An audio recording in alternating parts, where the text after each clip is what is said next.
வாக்கிய பஞ்சாங்கப்படி 12 ராசிகளுக்கும் சனி பகவான் எந்த நிலையில அந்த 12 ராசியும் வச்சிருக்க போறார் அப்படின்னு உங்களோட வார்த்தைகளுக்காக ஆன்மீக நேயர்கள் வந்து காத்திருக்காங்க. நமக்கு 7.5 ஸ்டார்ட் ஆயிடுத்து வை அப்படிங்கிறவர் தான் 7.5 சனி தொடங்கி. இந்த 7.5 சனியை பொறுத்த வரைக்குமே மேஷராசிக்காரர்கள் ரொம்ப குடிச்சு வச்சவங்க. காரணம், இந்த மேஷராசிக்காரர்களுக்கு இந்த சனி ஒண்ணுமே பண்ண போறது. என்னது ஒண்ணுமே பண்ண போறது இல்லையா? ஒண்ணுமே பண்ண போறது இல்லை. காரணம் என்னன்னா, 12ஆம் இடம் என்பது குருவினுடைய வீடு.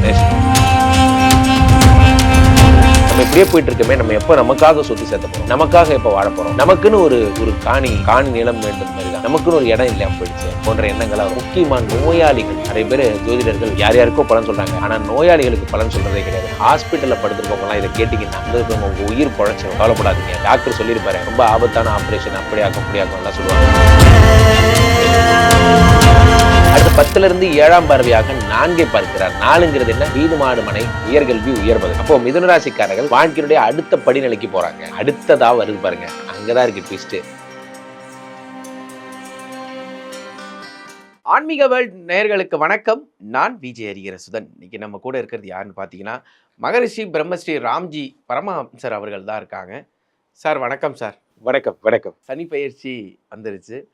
வாக்கிய பஞ்சாங்கப்படி 12 ராசிகளுக்கும் சனி பகவான் எந்த நிலையில அந்த 12 ராசியும் வச்சிருக்க போறார் அப்படின்னு உங்களோட வார்த்தைகளுக்காக ஆன்மீக நேயர்கள் வந்து காத்திருக்காங்க. முதல் ராசியான மேச ராசிக்கு எப்படி சார் இருக்க போகுது? மேச ராசிக்காரர்களை பொறுத்த வரைக்குமே 12ஆம் இடத்துல சனி பகவான் வருகிறார். உமக்கு 7.5 ஸ்டார்ட் ஆயிடுத்து வை அப்படிங்கிறவர் தான். 7.5 சனி தொடங்கிருச்சு. இந்த 7.5 சனியை பொறுத்த வரைக்குமே மேசராசிக்காரர்கள் ரொம்ப குடிச்சு வச்சவங்க ஹரி. காரணம், இந்த மேசராசிக்காரர்களுக்கு இந்த சனி ஒண்ணுமே பண்ண போறதில்ல. என்னது ஒண்ணுமே பண்ண போறது இல்லையா? ஒண்ணுமே பண்ண போறது இல்லை. காரணம் என்னன்னா, 12ஆம் இடம் என்பது குருவினுடைய வீடு மேஷத்திற்கு. இப்போ குருவினுடைய வீட்டிற்கு வருகின்ற சனி பகவான் தூய்மை அடைகிறார், புனிதராக மாறுகிறார்.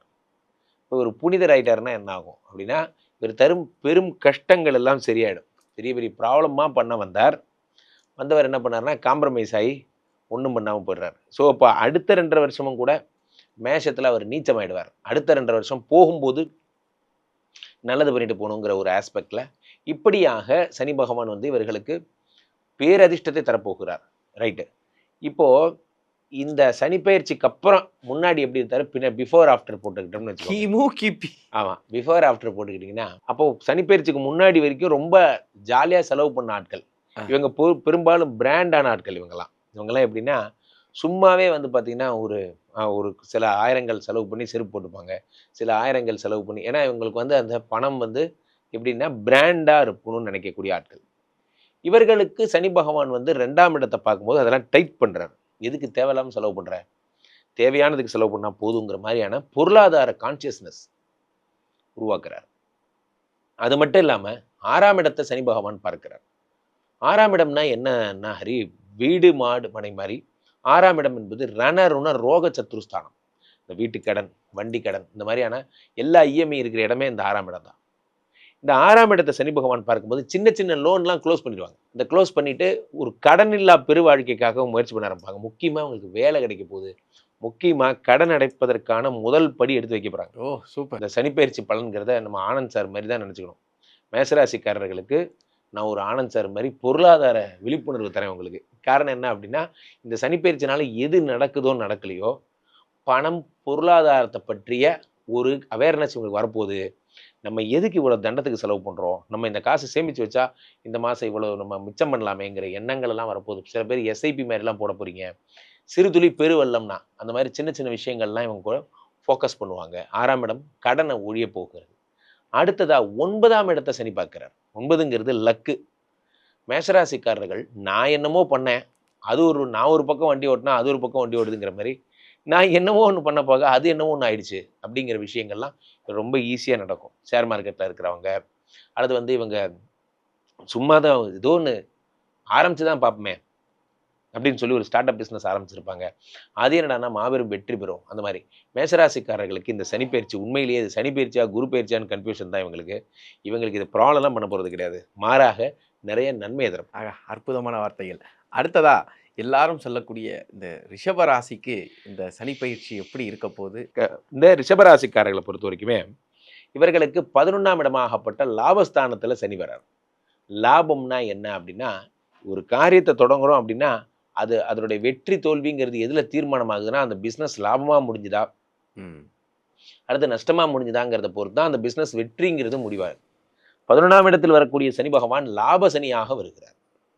லாப சனியாக வந்திருக்கிறார். லாப சனியா வந்தவர் என்ன பண்றாருன்னா, வந்தவர் இதுவரைக்கும் நீங்க ஏதாவது அகலக்கால் வச்சு பெரிய பெருத்த இன்வெஸ்ட்மெண்ட் பண்ணி லாஸ் ஆயிட்டீங்க, எக்கு தப்பா போய் மாட்டிக்கிட்டீங்க. ஏற்கனவே ஒரு கடை வச்சிருக்கேன், இன்னொரு கடையும் அந்த பழைய கடை மாதிரியே நல்லா ஓடும்னு நினைச்சு தான் சார் இன்வெஸ்ட்மெண்ட் பண்ணேன், ஆனா என் நேரம் அது ஓடவே இல்லை அப்படி வருத்தப்படுறவங்களுக்கெல்லாம் இந்த சனி பகவான் 11ஆம் இடத்திற்கு வரும் பொழுது 2 கடையும் பிச்சுக்கிட்டு ஓடும்.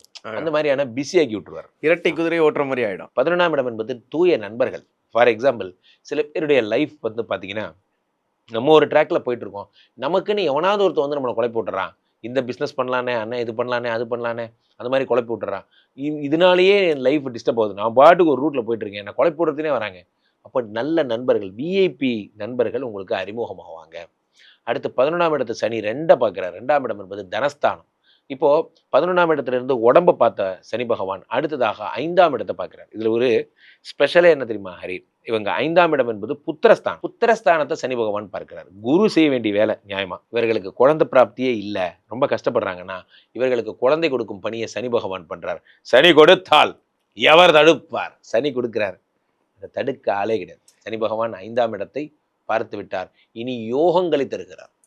அடுத்ததாக 8 பார்க்கிறார். 8ஆம் இடம் என்பது என்ன அப்படின்னா தாரித்ரியம்னு பேர், அதாவது அசட்ஸ்னு பேர். இதை ரிஷபராசிக்காரர்களுக்கு சனி பகவான் பார்க்கும் பொழுது அசட்ஸ் உண்டாகிறது. புதுசா நம்ம இப்படியே போயிட்டு இருக்கோமே, நம்ம எப்போ நமக்காக சொத்து சேர்த்த போறோம், நமக்காக எப்போ வாழ போறோம், நமக்குன்னு ஒரு ஒரு காணி நிலம் வேண்டும் மாதிரி தான், நமக்குன்னு ஒரு இடம் இல்லாமல் போயிடுச்சு போன்ற எண்ணங்களாக வரும். முக்கியமாக நோயாளிகள், நிறைய பேர் ஜோதிடர்கள் யார் யாருக்கோ பலன் சொல்கிறாங்க, ஆனால் நோயாளிகளுக்கு பலன் சொல்கிறதே கிடையாது. ஹாஸ்பிட்டலில் படுத்துருக்கவங்கலாம் இதை கேட்டிங்கன்னா வந்து இப்போ உங்கள் உயிர் பழைச்சிரும், கவலைப்படாதீங்க, டாக்டர் சொல்லியிருப்பாரு, ரொம்ப ஆபத்தான ஆப்ரேஷன், அப்படி ஆக்கும் இப்படி ஆக்கும் எல்லாம் சொல்லுவாங்க.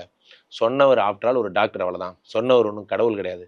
கடவுள் இருக்கிறார், கடவுள் சொல்லுகிறார்.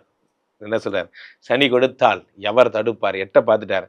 திடீர்னு ஒரு மிராக்கிள் ஏற்பட்டு நீங்க பழச்சிப்பீங்க போன்ற விஷயங்கள் ஏற்படுது. ரிஷபராசிக்காரர்கள் மகத்தான பலன்களை, லாப சனியினுடைய முழு வீரியத்தை அனுபவிக்க போறீங்க.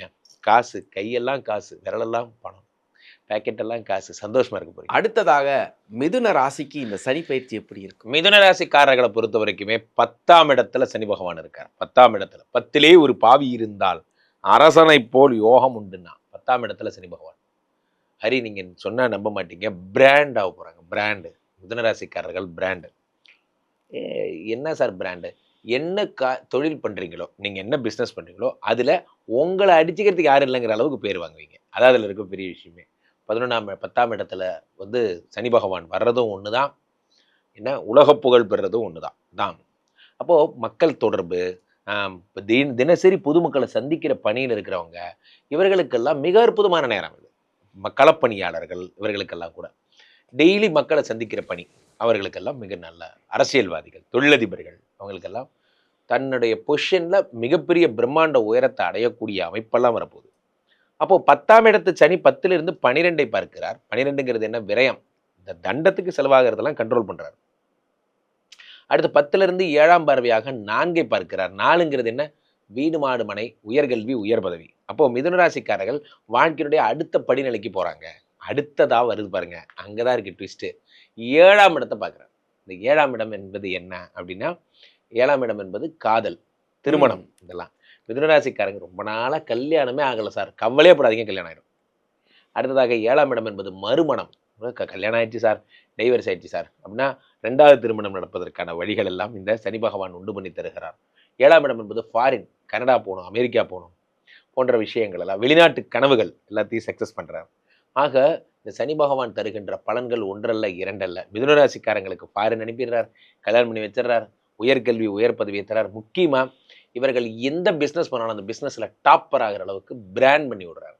மிதுனராசிக்காரர்கள் பிரமாதம். அடுத்ததா கடகம் சார், புல்டோசரை வச்சு ஒரு கடந்த காலங்களில் எங்களை ஏற்றி செய்யின்னு செஞ்சுட்டானுங்க.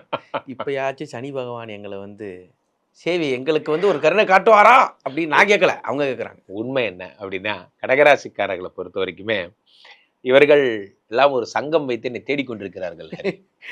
ராம்ஜியை தேடும் கடகராசி அன்பர்கள். கடகராசி அன்பர்கள். ஏன்னா ரொம்ப நாளா வந்து நமக்கு வெறும் கெட்டது மட்டுமே சொல்லிட்டு இருக்காரு இவரு. அது என்னமோ தெரியல, எனக்குமே ஒரு கில்ட்டியா இருக்கு. உங்களுக்கு அஷ்டம சனி வந்த நாள்ல இருந்து சொல்லிட்டு இருக்கேன். பார்த்து போங்க, பார்த்து செய்யுங்க, பார்த்து நான் சொல்லியும் கேட்காம நிறைய பேர் போய் நிறைய மணி ட்ராப் எல்லாம் மாட்டிக்கிறீங்க. இப்போ சனி பகவான் ஒரு வழியா அப்பாடா ஒழிஞ்சாண்டா அப்படிங்கிற மாதிரி இப்போ 8ஆம் இடத்துல இருந்து 9க்கு போறாரு. நீங்க நியாயமா சொன்னா இது பட்டாசு வச்சு கொண்டாடணும். அப்பா இனிமே வராதடா ஊருக்குள்ள ஒரு அந்த மாதிரி பிடிச்சிட்டு போயிட்டாங்க அவனை. இப்போ 9ஆம் இடத்துல என்ன ஆயிடுத்து அப்படின்னா சனி பகவான் கிளியர் ஆயிட்டார். 8 விட்டு போயிட்டார். என்னைக்கு 8 விட்டு போனாரோ அப்பயே வந்து என்ன ஆயிடுச்சு, உங்களுடைய தாரித்ரியம்னு சொல்லக்கூடிய வறுமை நிலை ஒழிந்தது. 8 என்றால் வறுமை ஹரி. அந்த வறுமைக்கு அதிபதியாகப்பட்ட சனி பகவான் ஆட்சி பெற்று அமர்ந்திருந்ததால் ரன்னிங் மணியே இல்லாம வெறும் குஷனிங்கே இல்லாம ட்ரையா போட்டு அட்டின்னு அடிச்சார். ஒரு மனுஷன் எவ்வளவுதான் தாங்கிறதுங்கிற பணமே இல்லாமையே ஒரு குடும்பம் நடத்தியிருக்கீங்க, பணமே இல்லாமையே ஒரு கம்பெனி நடத்தி சம்பளம் கொடுத்துருக்கீங்க. இதெல்லாம் இதுக்குன்னே உங்களுக்கு ஒரு விருது கொடுக்கலாம். அந்த மாதிரி அதாவது அது இதுல வேற என்னன்னா வெளியே தெரியாம மெயின்டைன் பண்ணணும், அது வேற. அப்போ 9ஆம் இடத்துல இருக்கிற சனி வந்த உடனே என்ன பண்றாருன்னா இந்த 2.5 வருஷ பாதிப்பு, இந்த வெள்ள நிவாரணம் எல்லாம் சொல்லுவாங்கல்ல, அந்த மாதிரி வெள்ளம் வந்ததுக்கு அப்புறம் என்ன நிவாரணம் தருவாங்க அந்த வெள்ளம்லாம் சரியாகிறதுக்கு. அந்த மாதிரி கடகராசிக்காரர்களுக்கு இந்த 2.5 வருஷம் எப்படிலாம் இறைவன் வந்து உங்களை பாடாப்படுத்தினானோ அதுக்கெல்லாம் காம்பன்சேஷன் தராரு. கமான் கமான் கமான் கடகராசி இல்ல லைன்ல நில்லு, வரிச்சே நில்லு அப்படிங்கிற மாதிரி நின்றுட்டு உனக்கு எவ்வளோ, ஐயா எனக்கு 1 ஏக்கர் நிலம் பாதிக்கப்பட்டது, இந்த வச்சுக்க ஒரு 2 லட்சம், உனக்கு எவ்வளவு பாதிக்கப்பட்டது, அந்த மாதிரி காம்பன்சேஷன் தருவார். 9ல் இருக்கக்கூடிய சனி பகவான் 9, 10, 11 பார்க்கிறார், லாபத்தை பார்க்கிறார். இது வரைக்கும் ஓடாத தொழில் இனிமே ஓடும். இன்ட்டு 10x இன்ட்டு 20x இந்த மாதிரி ஸ்பீட்ல போகும். பிஸ்னஸ் வீறு கொண்டு எழுந்தது அதெல்லாம். அப்ப அடுத்து 3ஆம் இடமாகப்பட்ட முயற்சியை பார்க்கிறார். அடுத்து 6 பார்க்கிறார். 6ஆம் இடம் என்பது வறுமை. 6ஆம் இடம் என்பது உங்களுடைய தாரித்யம். அதாவது 6ஆம் இடம் என்பது என்னன்னா உங்களுடைய ரண ருண ரோக சத்ருஸ்தானம். அதை குரு பார்க்குறார், அதை சனி பார்க்கிறார், இந்த பக்கம் குருவும் பார்க்குறார். அப்ப என்ன ஆகும்னா அதி விரைவாக இரும்பு கரம் கொண்டு கடனை அடைக்கிறாங்க டக்கு டக்கு டக்கு டக்குன்னு. அப்ப நீங்களே கடன்காரனுக்கு ஃபோன் பண்ணி, ஹலோ வணக்கம் சார், என்ன சார் கடன் கொடுத்து எவ்வளவு பொறுப்பு இல்லாம உட்காந்துருக்கீங்க, இன்னைக்கு கடன் திருப்பி விடுனாலும் தெரியாது, வந்து வாங்கிட்டு போடா அப்படின்னு சொல்லி நீங்க என்னடா அது, நம்ம தான் வழக்கமா இவருக்கு ஃபோன் பண்ணுவோம், இவர் நமக்கு ஃபோன் பண்றான் அப்படிங்கிற மாதிரி அவனே வீட்டுக்கு வந்து அதெல்லாம் நடக்கும். கடகராசிக்காரர்களுக்கு மிகச்சிறப்பான காலம்.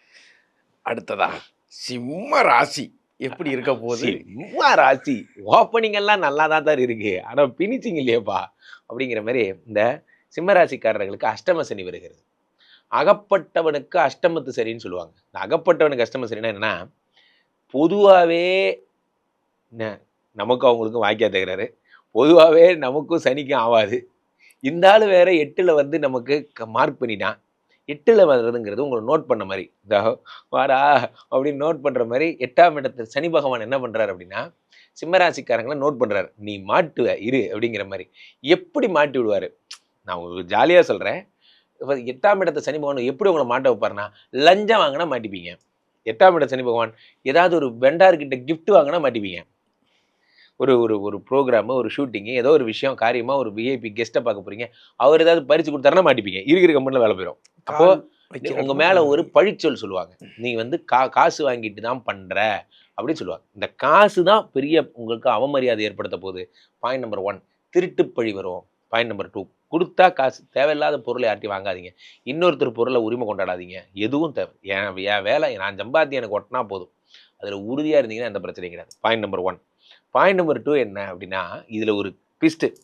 எல்லாரும் சொல்கிறாங்க, ஹரி 8ஆம் இடத்துல சனி வருமா, அஷ்டம சனி இப்படி படுத்தும் அப்படி படுத்தும். நான் சொல்கிறேன், அஷ்டம சனி நல்லது செய்யும். எப்படின்னா, அந்த சனி தான் இவர்களுக்கு 6 கூடியவர். 6ன்னா என்ன, வியாதி கடன் கஷ்டத்தை கொடுக்கக்கூடியவனே அவன் தான். அவன் 8ல் மறையும் பொழுது விபரீத ராஜயோகம் ஏற்பட்டு எது கடனோ அதுவே உங்களுக்கு அடைந்து விடுகிறது, நல்லதாக மாறி விடுகிறது. புதுசாக சிம்மராசிக்காரங்களுக்கு வேலை கிடைக்க போகுது. திடீர்னு ஒரு ஆப்ஷன், யாரோ ஒருத்தர் லேண்டு கொடுக்குறார், யாரோ ஒருத்தர் வாங்குறார், நீங்கள் நடுவில் மீடியேஷன் பண்ணீங்க, உங்களுக்கு கமிஷன் கேஸே இவ்வளோ கிடைச்சது, அதை வச்சு கடன் அடைச்சிட்டிங்க. சனி பகவான் சனி கொடுத்தால் எவர் தடுப்பார். சனி நினைச்சிட்டாரு கடன் அடைக்கணும்னு, அவனை கூப்பிடு இவனை கூப்பிடு, ரெண்டுத்தையும் ஜாயின் பண்ணி விடு, அவன் கடன் அடைச்சி விடு, சாயந்தரத்துக்குள்ளே முடியணும். சாயந்தரம் இல்லைங்கய்யா 1 ஹவரில் முடிஞ்சிடும், அவ்வளோதான். 1 ஹவரில் கடன் அடைச்சி முடிச்சிட்டிங்க. சனி நினைத்தால் இது அவருக்கு ஒரு விஷயம் கூட கிடையாது, கடன் அடைச்சிடுவார். அடுத்து சனி என்ன பண்ணுறார், 2ஆம் இடத்தை பார்க்க ரன்னிங் மணியை பார்க்குறாரு. சிம்மராசிக்காரர்களுக்கு ரன்னிங் மணியை கொடுக்க போகிறதே அவர் தான். அடுத்ததாக 5 பார்க்குறாரு, குழந்தை. அப்போது சிம்மராசிக்காரர்கள் ரொம்ப சிறப்பாக இருப்பீங்க. ஒரு விஷயம், ஒரு பொய் கூட சொல்லக்கூடாது. பாஸ் ஃபோன் பண்ணுறாங்க, எங்கே இருக்கீங்க? கேன்டீனில் டீ சாப்பிட்டுட்டு இருக்கேன் சார். உண்மையை சொன்னீங்கன்னா விட்டுருவார். இல்லை சார், ஆக்சுவலாக இப்படி மீட்டிங்காக அப்படி வந்தோம் சார், கேதரிங் பண்ணிட்டு இருக்கோம் சார், இதெல்லாம் சொன்னீங்கன்னா மாட்டிப்பீங்க. ஸோ அப்போது ஒரு பொய் கூட சொல்லாமல் இருந்தீங்கன்னா அஷ்டம சனியை ஃபேஸ் பண்ணிடலாம். ஏ அப்பா. அடுத்ததா, கள்ள கபடமற்ற கன்னி ராசி நேயர்களுக்கு இந்த சனிப்பெயர்ச்சி எப்படி இருக்கும் அப்படின்னு. கன்னி ராசி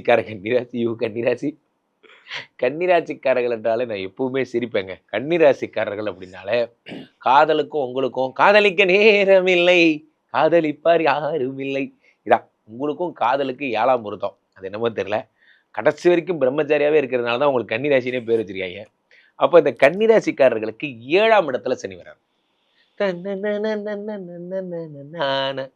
அண்ணே இது அதுனே அதுதான் எல்லாமே தான். இப்போ 7ஆம் இடத்துல சனி பகவான் வரும்போது திடீர்னு உங்களுக்குள்ள திடீர்னு ஒரு நர்வு ஒர்க் அவுட் ஆகி உங்களுக்குள்ள காதல் வந்துருச்சு. காதல் வருகிறது, கல்யாணம் வருகிறது. உங்களுக்கு வந்து பார்த்தீங்கன்னா மனைவியோட சண்டை. என்னண்ணே டைவர்ஸ் இன்னைக்கு லாஸ்ட் நாள் போனால் தீர்ப்பு வந்துடும், வேணாண்டா விட்றா, எல்லாத்தையும் கீழே போட்டுடலாம்டா, விட்டுறா, விட்டுரு அரசு, விட்டுரு அரசு, எல்லாத்தையும் கீழே போட்டுடலாம் அரசு அப்படிங்கிற மாதிரி அந்த படத்தில் சொல்கிற மாதிரி கடைசி சீனில் எல்லாத்தையும் கீழே போட்டு அந்த மாதிரி ஆயிடுவார். நன்றாக புரிந்து கொள்ளுங்கள். கடைசி வரைக்கும் விவாகரத்து வரைக்கும் சென்றவங்க கடைசி சீனில் அந்த முன்னா கேஸ் மாதிரி தான். சாலமன் பாப்பியா முன்னாடி அடிச்சுப்பாங்க இந்த கோர்ட்டில். 2 பேரும் சேர்ந்து என்னை விட்டு நீ போயிடுவியான்னு அடிச்சுப்பாங்க. அந்த மாதிரி இவர்கள் பார்த்தீங்கன்னா திடீர்னு இவங்களுக்குள்ள நான் டைவர்ஸ் அப்ளை பண்ணால் சொல்ல வேண்டியதானே, வேணான்னு சொல்ல வேண்டியதானே அப்படிங்கிற மாதிரி இவங்க 2 பேரும் அடிச்சுப்பாங்க, சேர்ந்துப்பாங்க. அப்படி ஒரு மேஜிக் நடக்க போகிறது. 7ஆம் இடத்துல சனி பகவான் வரப்போகிறார். சனி பகவான் வந்த உடனே பிரிந்த காதலை சேர்த்து வைப்பார். ஆகா, அற்புதம். சக்கை கரும்பு என்றாலும் சர்க்கரை தானே மிச்சம் இருக்கும், பிரிந்த காதல் என்றாலும் பிரியம் தானே மிச்சம் இருக்கும். ஸோ அப்போ 7ஆம் இடத்துல சனி பகவான் இருக்கிறார். ஃபாரின் கூட்டு போறார். கமான், இனிமே இந்தியா செட் ஆகாது, நீங்க 2 பேரும் இங்க என்ன சண்டை போட்டு இருக்கீங்க, நேராக கனடா போயிருங்க, செட்டில் ஆயிடுங்க, கமான் அப்படின்னு கூட்டு போய் ஃபாரின்ல கொண்டு போய் போட்டுறாரு. முக்கியமான விஷயம், அவர் என்ன பண்ண உடம்ப பார்க்குறாரு. இப்போ எந்திரிச்ச உடனே ஏது தின்னல் ஏது ஜிம்முக்கெல்லாம் போவீங்க, உடம்பெல்லாம் ஃபிட்னஸ் ஆகுவீங்க. அடுத்து 4ஆம் இடத்தை பார்க்குறாரு. 4ஆம் இடம் என்பது உயர்கல்வி, உயர் பதவி. இந்த குரு பகவான் 10 பேரை உட்காந்து எப்படா வேலையை பிடுங்கலான்னு உட்காந்துருக்கான். நீங்கள் 4ஆம் இடத்தை சனி பகவான் பார்த்து ப்ரமோஷனை கொடுத்து அப்படியே டிபார்ட்மெண்ட்டை சேஞ்ச் பண்ணி வேலையெல்லாம் விட வேண்டாம், டிபார்ட்மெண்ட்டை மட்டும் மாற்றிக்கலாம் அப்படிங்கிற மாதிரி கன்னிராசிக்காரர்களுக்கு சிறப்பு.